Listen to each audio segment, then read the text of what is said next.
अध्यक्ष महाराष्ट्र कर्मचारी युनियन आज 12 तारीख आहे. 15 दिवसापूर्वी महानगरपालिकेला पत्र दिले. आपल्या जे काही मागण्या आहेत धुरंधर आपण 2 वर्ष सातत्याने मागण्या मागतोय.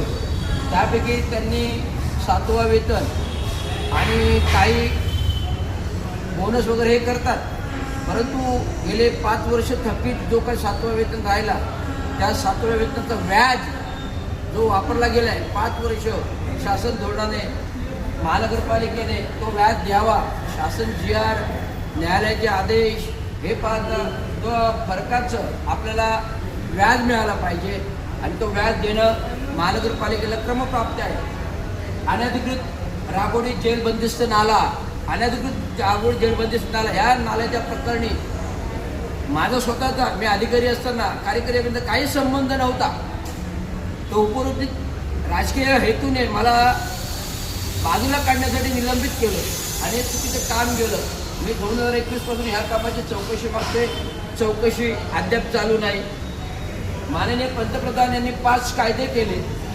5 कायद्यानुसार कॉन्ट्रॅक्ट कर्मचाऱ्यांना हे लागू आहेत आणि 5 कॉन्ट्रॅक्ट कायदे जर देशाचे पंतप्रधान लागू करतात, जर पुणे महानगरपालिका पुणे चित्र महानगर लागू करते, नवी मुंबई लागू करते, तर ठाणे महानगरपालिकेला काय करत नाही हा प्रश्न आहे. आता 10, 20, 30ची ठरावाची अंमलबजावणी परवाच आमदार केळकर साहेबांकडे मीटिंग झाली. या मीटिंगमध्ये जे काही उत्तर दिलं नाही, आम्ही करतोय, आम्ही करणार आहोत, आम्ही करत आहोत, आम्ही करतोय, करणार आहोत आणि करत राहणार. करता करविता कर्म हे अशा प्रकारचे जे अभिव्यक्ती भार आहेत प्रशासनाचे चुकीचे आहे.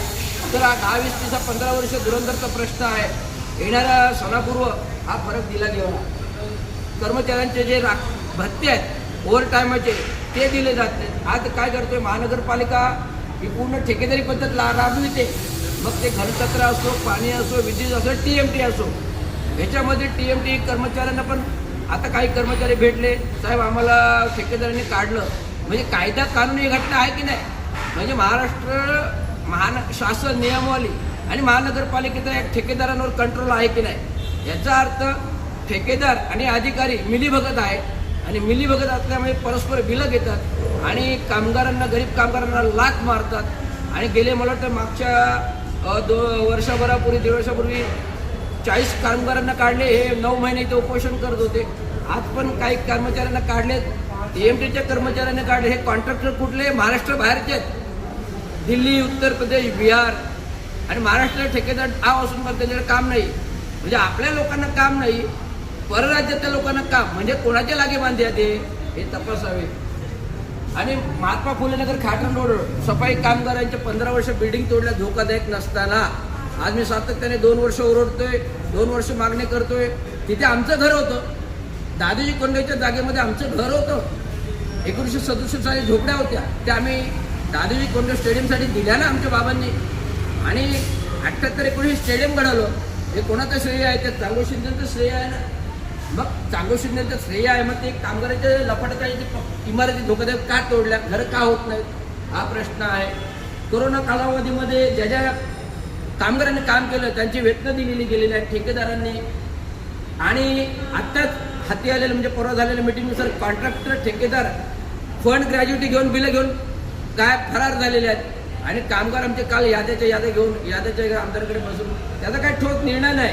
तर प्रशासनाला हा सल्ला आहे की जेवढे ठेकेदार आहेत तेवढे ठेकेदारी पद्धत बंद करा. एक ब्रँडेड अशी कंपनी ॲप महानगरपालिकेने तयार करावी. ज्या कंपनी ॲपमध्ये सर्व ठेकेदारांचे जे काही कामं आहेत, टेंडर आहेत, ते बांधील घ्यावे आणि नियम द्यावा. जेव्हा तुम्ही बिलं द्याल ठेकेदारांची रक्कम आणि कामगारांची देय रक्कम हे बिलामध्ये वळती करून महानगरपालिकेच्या खात्यामध्ये जाऊन ही बिलं महानगरपालिकेच्या खात्यात गेली पाहिजे. आणि महानगरपालिकेच्या खात्यात जर बिलं गेली तर महानगरपालिकेच्या कामगारांना देय राहील ना. मग तुम्ही असं का करत नाही? केवळ ठेकेदाराच्या भरे का पडताय? जेवढे आपले अधिकारी आहेत, वरिष्ठ दर्जाचे अभियंता आहेत, घनकचरातील असतील, उपायुक्त असतील, सहाय्यक आयुक्त असतील, अजून घनकचरातील जे विद्युत विभागाचे उपनगर अभियंता असतील, पाणी खात्याचे उपनगर अभियंता असतील, यांनी ठेकेदाराचे काम आणले. ठेकेदाराला लगेच बिलं देतात, ह्याचा चेक नाही, ह्याचा चेक व्हावा. हे चेक नसल्यामुळे ठेकेदार सगळं पेमेंट घेऊन पसरला जातो. तर अशा प्रकारे एकूण जर 30 प्रश्न आहेत, हे धुरंधर आहेत. कामगारांची सेवा भरती 1773 पदाची भरती, 17,000 कर्मचाऱ्यांनी पैसे भरले, 1800 रुपये अजून भरती नाहीत. फार बिघड तिथे मार्केटला आग लागली, लगेच 708 भरती. परंतु ही भरती झाल्याशिवाय ती भरती होणार नाही ना. म्हणून 15 ऑगस्टला आपण उपोषणाला बसतोय. ते महानगरपालिकेत नाही बसत, 15 ऑगस्टला उपोषणाला बसतोय. ते जिल्हा कलेक्टरवर बसतोय. का? कारण आयुक्ताकडे मागण्या करून थकलो आपण. आयुक्तांकडे मागण्या करून थकल्यामुळे शेवटी जिल्हाधिकाऱ्यावर बैठक आपली. जिल्हाधिकाऱ्यांनी मी कालच बसलो. पोलीस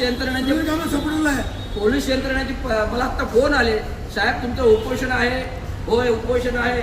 इथे उपमुख्यमंत्री झेंडावंदन करत आहेत, इथे त्यामुळे प्लीज उपोषण मागे घ्या. तसं घेणार नाही तर लिखित पत्र आयुक्ताला द्या. लिखित पत्र आयुक्ताला दिल्यानंतर हे मागण्या